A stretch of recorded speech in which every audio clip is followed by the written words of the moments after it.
balloons, bazookas, boobies, bosoms, boulders, cans, hooters, knockers, melons, honkers, jugs, rack, tatas, tits, torpedoes, guns, bust, doorknobs, coconuts, and our favorite one, the girls. Welcome to the All About Breastfeeding show, where your host, Lori, highlights mothers just like yourself and goes beyond the surface questions and digs deep so they share not only their joys and happiness in their daily breastfeeding life, but also their pain and struggles and how they worked through them. Episode number 168. Welcome to All About Breastfeeding, the place where the girls hang out. I am your host, Lori Jill Eisenstadt, IBCLC, which stands for International Board Certified Lactation Consultant, and I spend my days helping moms with breastfeeding. I'm so excited to begin this season's FAQs, Frequently Asked Questions series. These questions are typically in response to your feedback where you have asked me to go deeper into some of the subjects that I have already talked about and to discuss other topics that I have yet to bring up on the show. For today's show, I'm going to start with a topic that is not one that I particularly get asked, but a question that I typically ask of mothers.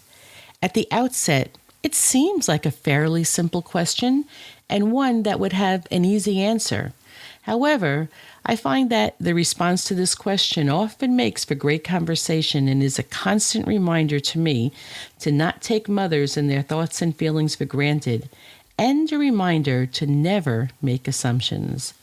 I also find that the answers to this question is actually quite insightful, as this will be a very important factor to not only the initiation of breastfeeding, but the answer will greatly influence the duration of breastfeeding. Let's begin at the beginning. The big question: how do moms decide about breastfeeding? I like to ask moms this question and then am quiet and let them answer, as I don't want to influence their response. This simple question can lead us into a very interesting and thought-provoking discussion.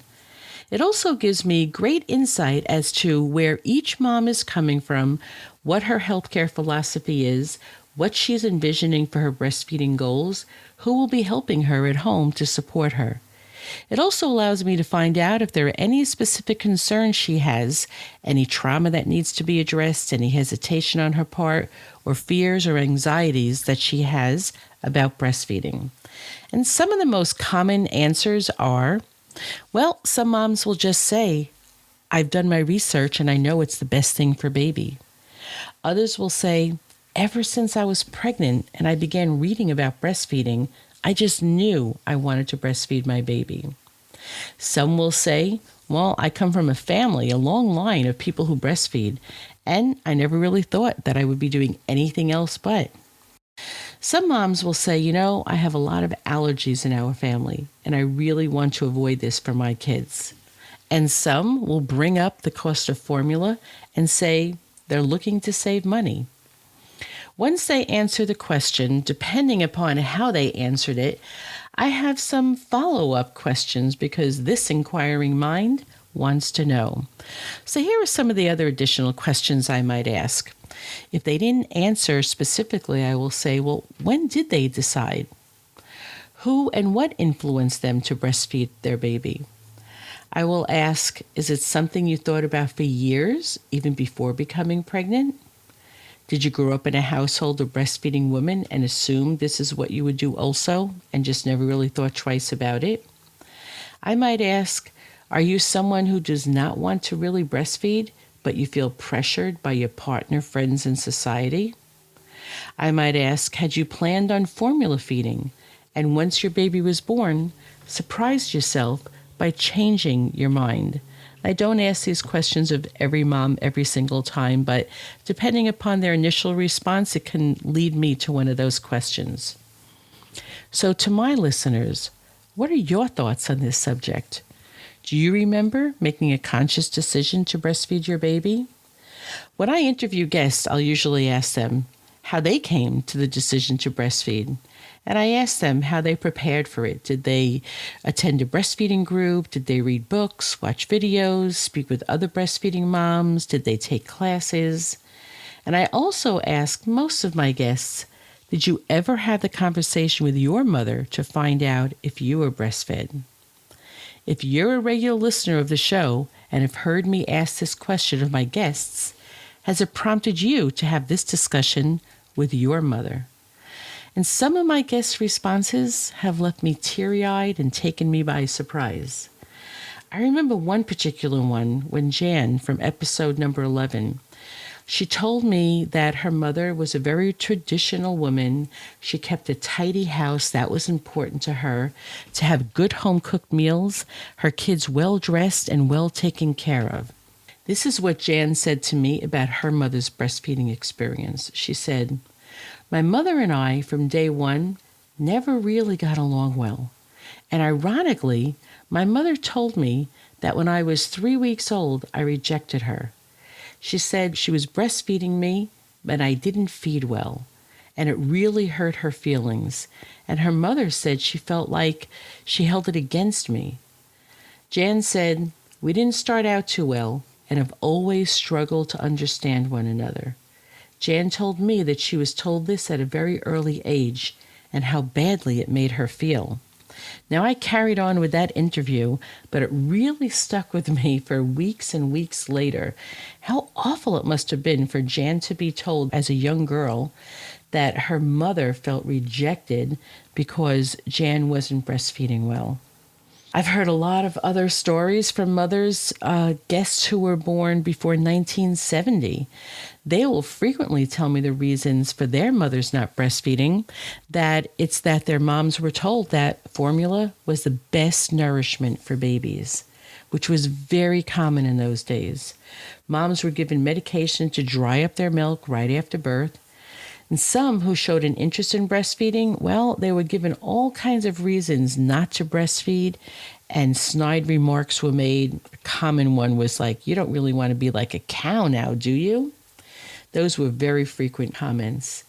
They trusted the doctors, and the doctors told them that their milk was not good enough for their babies and formula was the best nourishment. Some women born during those times, well, they decided to breastfeed against others' judgments, suggestions, and advice. There's just something intuitive about them that they felt strongly about breastfeeding, even though no one else in their circle of friends or family were doing so. And some, they actually did come from families that breastfeeding was the norm.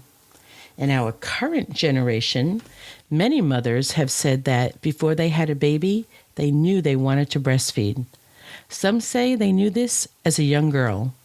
Others, when they started thinking about becoming pregnant. A very few admit to me that they really don't want to breastfeed, but they feel pressure to do so. Some by their partners, others by society.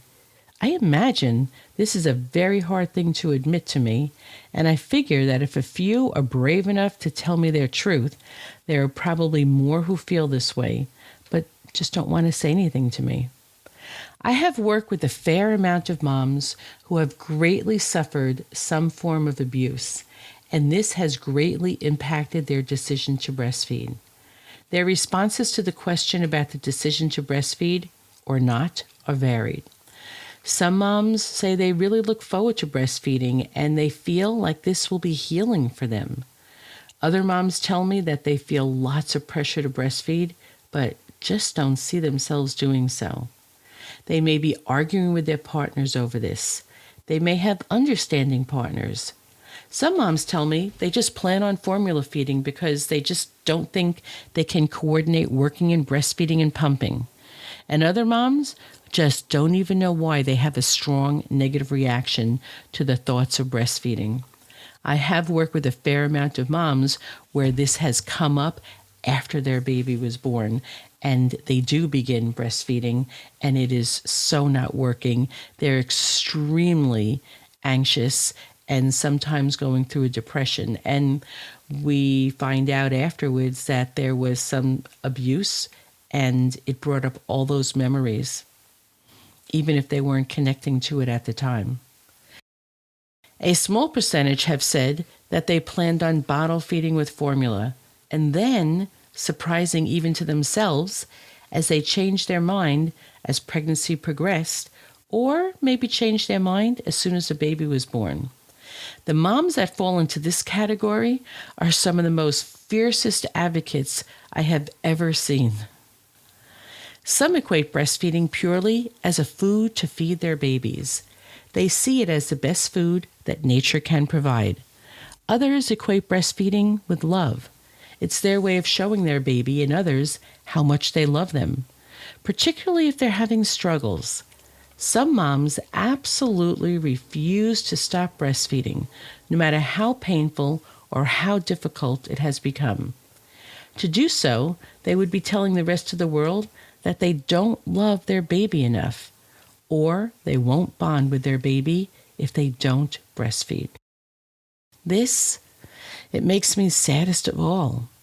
My heart just breaks for the mom who, for circumstances that are out of her control and for whatever reason, just cannot breastfeed. They are left with a big void and a worrisome heart, thinking that they will not really bond with their baby if they cannot breastfeed. They hear in the media and read in the magazines that breastfeeding helps you bond with your baby. Moms seem to take what they hear and read and make it an all or nothing kind of thing. The media has gotten to us so much that some moms are extremely anxious if they don't get to breastfeed in the first hour or two after birth. They worry that this will affect their ability to bond with their baby. Yes, I am a huge breastfeeding advocate, and yet I have never told a mom, nor have I ever believed in such nonsense, that you can't bond with your baby if you don't breastfeed. I spend significant time explaining to moms that dads who do not breastfeed, well, they still bond with their babies. And moms who formula feed or breast milk bottle feed, well, they bond with their baby also. We make a list of all the ways parents bond with their babies. Breastfeeding, yes, it provides many, many things for moms and babies. Bonding with your baby is surely one of them. However, it is not the only way to bond with your baby.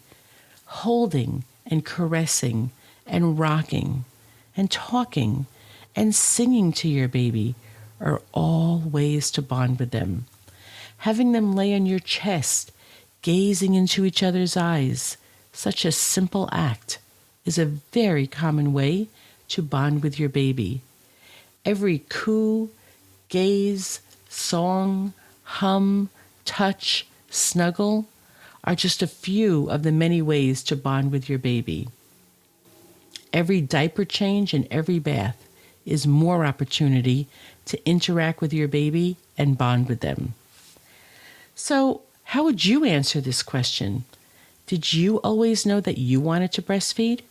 Only really started thinking about it when you got pregnant? Speaking personally, I often wonder how I made the decision to breastfeed.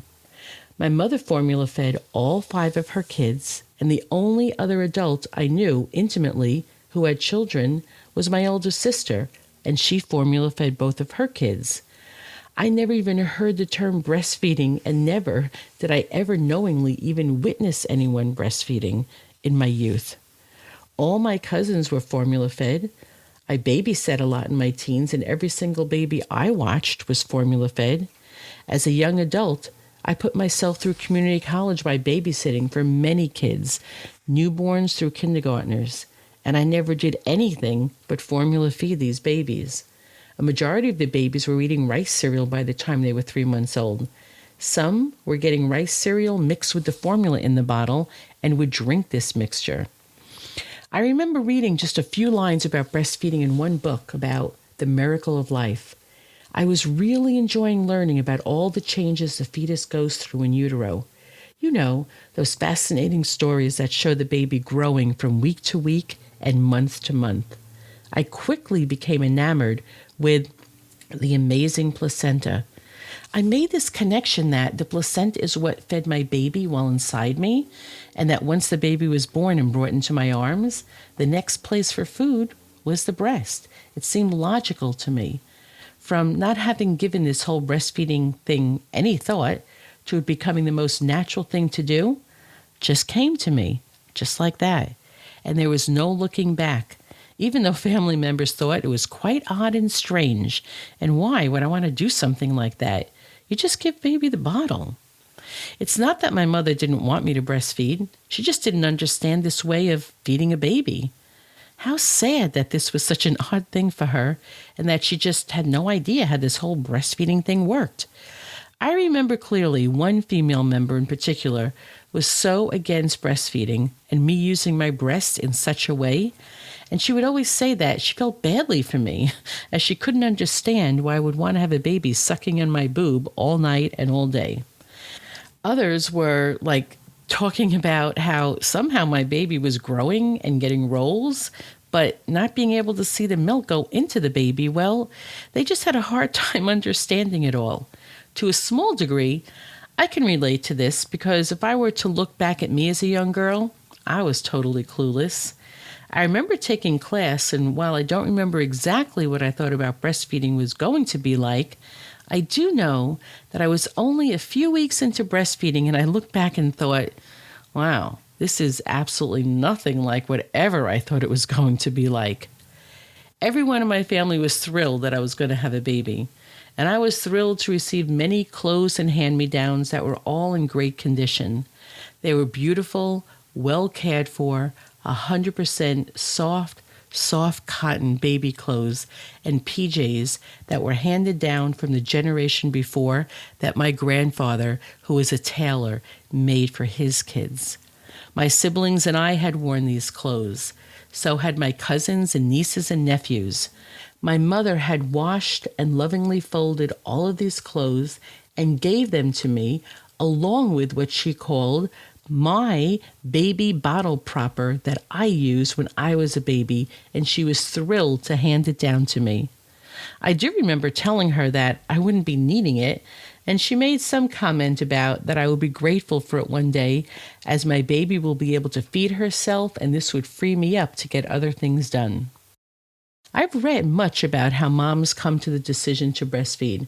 I've pored over research studies going back to the late 70s, 90s, 2004 to 2011, and currently. As many of my regular listeners know, it's not common to hear me spout statistical information as it relates to some areas of breastfeeding.